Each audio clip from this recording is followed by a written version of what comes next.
Bismillahirrahmanirrahim. Assalamualaikum warahmatullahi wabarakatuh. A'udzubillah, bismillah, alhamdulillah, wassalatu wassalamu ala rasulillah Muhammad ibn Abdillah man la nabiyya wa la rasul ba'dah. Allahumma salli wa sallim ala Sayyidina Muhammad wa ala ali Sayyidina Muhammad. Para shaim yang dimuliakan Allah subhanahu wa ta'ala, pemirsa TPRI Jambi yang berbahagia. Tak terasa Ramadan sudah semakin ke penghujung. Tak terasa bau-bau daripada Syawal sudah semakin mendekat kepada kita.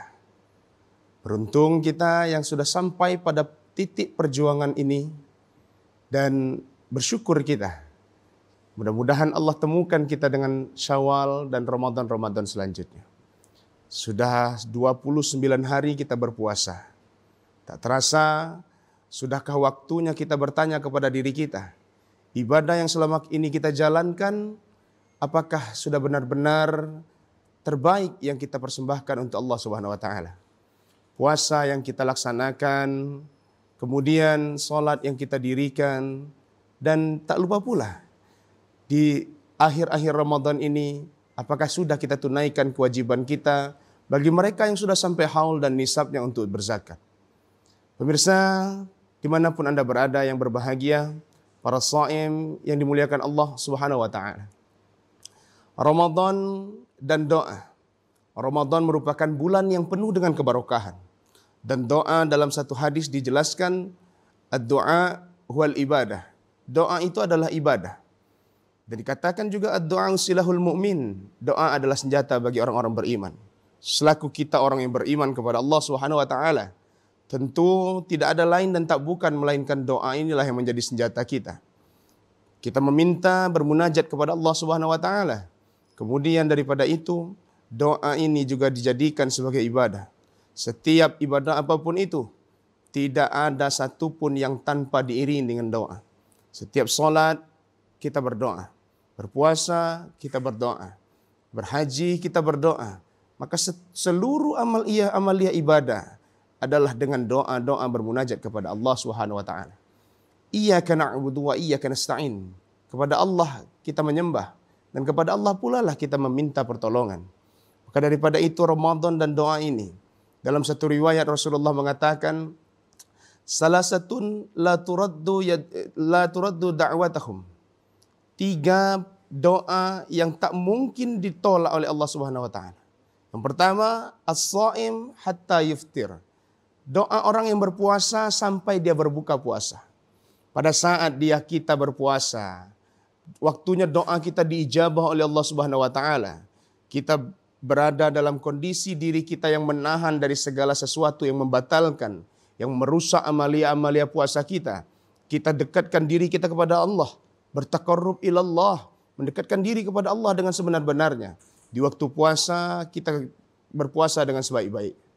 Di waktu malamnya kita dirikan malam-malamnya.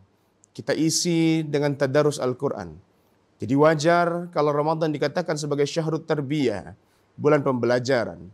Kemudian selain itu daripada doa orang-orang yang berpuasa, diijabah oleh Allah Subhanahu wa Ta'ala. Semangat dalam berpuasa dapat kita kejar, dapat kita cari dengan sebaik-baik mungkin. Namun yang berat adalah keistiqomahan kita setelah kita menjalani ibadah puasa ini. Keistiqomahan kita ketika kita keluar dari Ramadan, mampukah kita menjaga salat kita? Mampukah kita menjaga puasa kita? Mampukah kita menjaga zakat kita? Dan mampukah yang terpenting kita menjaga diri kita yang penuh dengan kekhilafan dan kesalahan ini daripada dosa-dosa, khilaf, salah? Akankah senantiasa setelah Ramadan nanti lidah ini masih terus basah dengan berzikir kepada Allah? Akankah senantiasa setelah Ramadan ini nanti masihkah kita senantiasa bermunajat, berdoa kepada Allah Subhanahu wa Ta'ala? Akankah senantiasa setelah Ramadan ini kita masih sanggup untuk beristiqomah kepada Allah, memohon, meminta, beribadah kepada Allah? Tak henti-hentinya lisan kita yang penuh khilaf, salah dan dosa ini meminta ampun kepada Allah.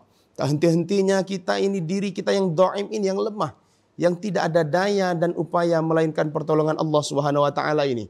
La haula wala quwata illa billah al-aliyil azim. Tidak ada daya dan upaya kita ini selain pertolongan dari Allah, kekuatan dari Allah Subhanahu wa taala?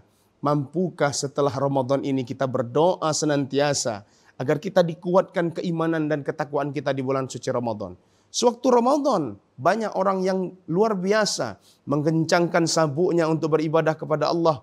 Namun sayang, seribu sayang, setelah selepas daripada Ramadan, bagaikan pohon yang tak berbunga, bagaikan pohon yang gugur seluruh daun-daunnya, hampa, kering, jauh dari Allah Subhanahu wa taala. Di bulan Ramadan, dia istiqomah, luar biasa ibadahnya, ke masjid senantiasa, Al-Quran terus ia baca. Namun setelah Ramadan, dia menghilang dengan sendirinya.